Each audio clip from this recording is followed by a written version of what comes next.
Okay, hi there, it's 𝗪𝗲𝗂𝗧 again, and this time I want to share some stories with you. Not my story, not our story, but the stories that come from some of the clients that we've helped. Okay, stories are very important. I talk about it a lot. I practice it a lot. So let's have a look at some of the stories here. I'm not going to spend an hour on this or anything like that. I just want to give you a few little insights here into some of the businesses that we've worked with. Now, here's one here called Just the Ticket, how we added $315,000 of revenue to boost sales for a high margin ticket selling company. And this is a company based in Australia. And this was a company that wanted to get more oomph from their email marketing activities. Okay. So what we did is we set up, it wasn't just about copywriting, right? And what we did, and I can say that 𝗪𝗲𝗀𝗲𝗀𝗧 did the work here. He's fantastic. He's the kind of the engineer, right? He's the funnel engineer, if you like. And what Damien did was remarkable in that he was able to engineer a method, a system whereby targeted messages were sent to segments of the list that this company had, right? So they already had a list, but they weren't fully exploiting it. Okay, email is very, very powerful if it's used properly. Okay, so that's about copywriting, it's about strategy, it's about funnel setup, it's about micro targeting, etc. Okay, so that's just the ticket there. You can read the full story if you want at another time. It's on our website. All right. So, and we continued to do, or particularly Damien continued to do work with this company long after the initial job had been done. So we do get people coming back to us quite frequently, and that's a good thing. Now here's a little testimonial here. We haven't turned this one into a testimonial story as yet, but this is from Joel.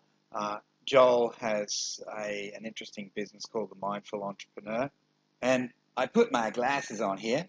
I'm a bit afraid to tell people how good Damien is because he'll be so in demand that I might not be able to access his services anymore. But the truth is that he's a brilliant operator. He's smart, efficient, and trustworthy. He helped us deliver incredible outcomes for our clients. I'd recommend him to anyone looking to skyrocket their email marketing results. So there's the email thing coming in again. So 𝗦𝗨𝗕𝗦𝗕𝗏. Here's another one. 100 new customers from 𝗪𝗲𝗓𝗏. 𝗪𝗲𝗓𝗏 are a food delivery business operating in Australia, and they're quite well known within the areas that they operate in. And once again, we used an email campaign strategy. They already had a list, and we started the hard way with their old customers that hadn't been active for some time. They hadn't bought anything, right? That's a kind of a dead list. And that's always difficult. That's always a challenge because a dead list is often very difficult to revive. But once again, Damien set up a kind of a micro niche strategy, segmented the list into different categories, and then a messaging strategy was installed to kind of match message with market. Okay, so copywriting is important. It's critically important that you get it right, but it's also critically important that you target the right message to the right person. And sometimes, particularly with the email marketing, and more than sometimes, it's often, what we do is we kind of segment the list into its subgroups, and then we create targeted messages that more accurately hit the spot for the reader, okay? Because different people have different interests and different hot buttons. So once we identify what those hot buttons are, then we can create a segmented messaging strategy for each of those sub or micro niches. So that's that one there. Now, this one here is interesting. This is a New Zealand-based company, a very well-known company, it's a B2B company. And basically what they do is they offer kind of high-end training for larger companies and government departments that are in transition. Okay, so they help these teams manage transitions. Okay, manage the transition, manage the change process. Okay, so this wasn't a copywriting exercise. This was more about data. And once again, Damien was involved with this one. He did the heavy lifting here for sure. And essentially, what happened was that Damien. Well, let me read it out to you because I think that the text can explain it better than me just kind of ad-libbing here. Okay, Paul Laycock, who's the director of Blacksmith. He knew how important a good CRM setup is for spotting opportunities, winning deals, and reducing churn. So the CRM was the key. Paul had a problem. His digital tools weren't talking to each other, and he was spending too much time keeping them up to date. Worse, he had poor visibility of lead activity and felt they were potentially missing out on opportunities. Blacksmith was launching a major new branding initiative and wanted to focus on its promotion. Paul was worried they would be wasting too much time and energy updating their tools. Without a strong CRM setup, his big plans for new campaigns could be wrecked by a leaky funnel. Okay, so there's technical aspects there, but essentially what we did was we integrated Active Campaign, which was their email, autoresponder service, with Eventbrite, SurveyMonkey, and their WordPress website. Integrated all of that in with their CRM, which was Insightly. This meant they could get an overview of a contract's activity from Insightly CRM. So, for instance, if a contact clicked a link from a newsletter sent by Active Campaign, it would show up on their content record in Insightly. At the same time, we overhauled Active Campaign to ready them for marketing the new brand. We also set up lead scoring, and on it goes. You can read it. But the bottom line is that it worked very well, less stress, more focus, and more opportunities for more business because of the enhanced data that was now being produced. And once again, client very happy with the outcome and indeed has engaged us again to do more work. Okay, so that's what happens quite often.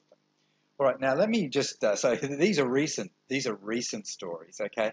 Just as a contrast, I'm digging into the archives here, but I just want to show you a couple of other websites, and these are websites that I did some copywriting work for many, many years ago. In fact, I'll show you one that I worked on, I think it was 20 years ago, right? So 20 years ago, because I was doing some copywriting. I was working with small businesses, only because they asked me, because they knew that I was pretty good at what I was doing for my own business, and one thing led to another. They asked me, then they became clients. Okay, so this is one in Sydney, Australia, Palmer's Removals. All right, now this is their website. This is the website that I worked on 20 years ago. 20 years ago. Now, since then, they've changed things. They've expanded the business. They've got a bigger team now. They've got a storage company as well that's closely aligned to the removals business, as you would imagine.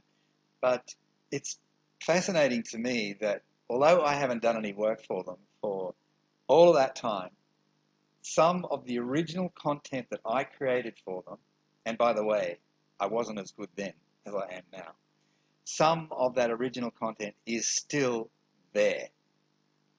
Some of it's been changed a little bit, but the essence of it is still there as well.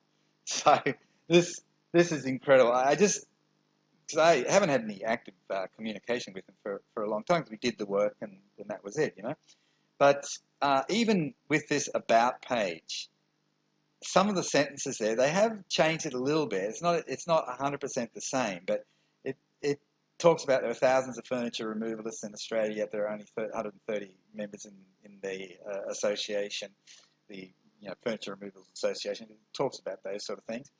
And then we'll go to the home page. Okay, this is the opening statement in the home page. These are my exact words from 20 years ago. Moving house, the mere thought of it gives most people goosebumps. What was packing, unpacking things, so bringing out the pain, okay? Reminding them of how stressful and tiring moving house can be. So yeah, I just thought I'd share that with you. This is one definitely from the archives and from the archives. Now, another one from the archives. This is more recent. This is one that I worked with about 8 years ago, and this is one that I worked with about 8 years ago. And this is Jones Roofing. Okay. Now, we didn't do any of the design or anything like that. They already had that sorted out. So we just worked on the content. Okay. And although they've changed it around quite a bit, there's some elements since we did this work. There are some elements that are still in there exactly as we did them originally, and that's on the testimonial page in particular. There are also some other elements in the roofing services area there as well. I won't go into that, but I just want to show you this testimonials page. Now, what I did was that I created a client. We took their raw testimonials, which were kind of boring, and turned them into little testimonial stories.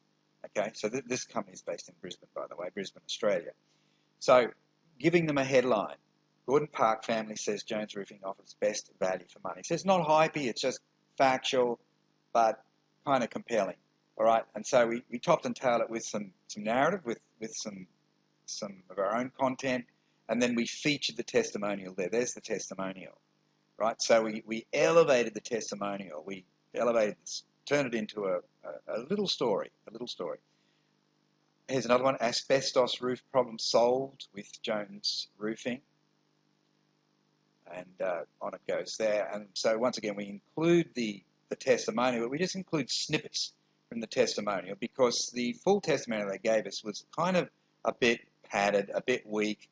So we just extracted the best elements from the testimonial. Another one: Sunday morning service call provides outstanding customer service commitment. There's another one there. And so this is exactly the way it was done, all those years ago, 8 years ago, something like that, 8 or 9 years ago. Right.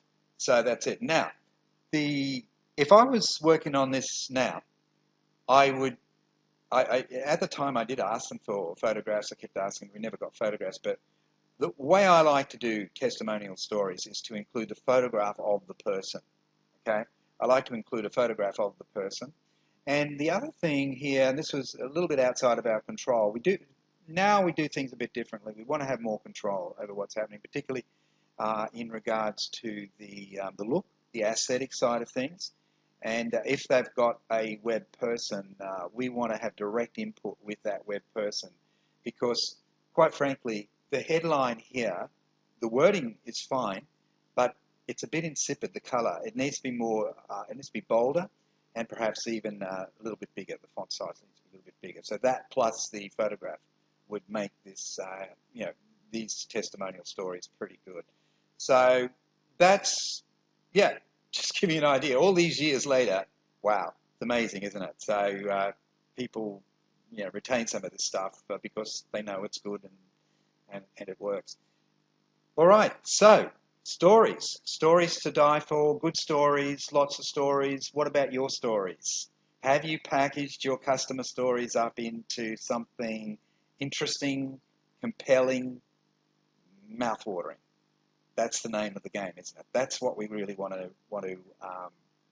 see happen in any business that we work with. So that's basically it. All right, got lots of other stories, but just want to give you a few. Keep it under, keep the time down. All right, this is 𝗪𝗲𝗓𝗪𝗓. Bye for now.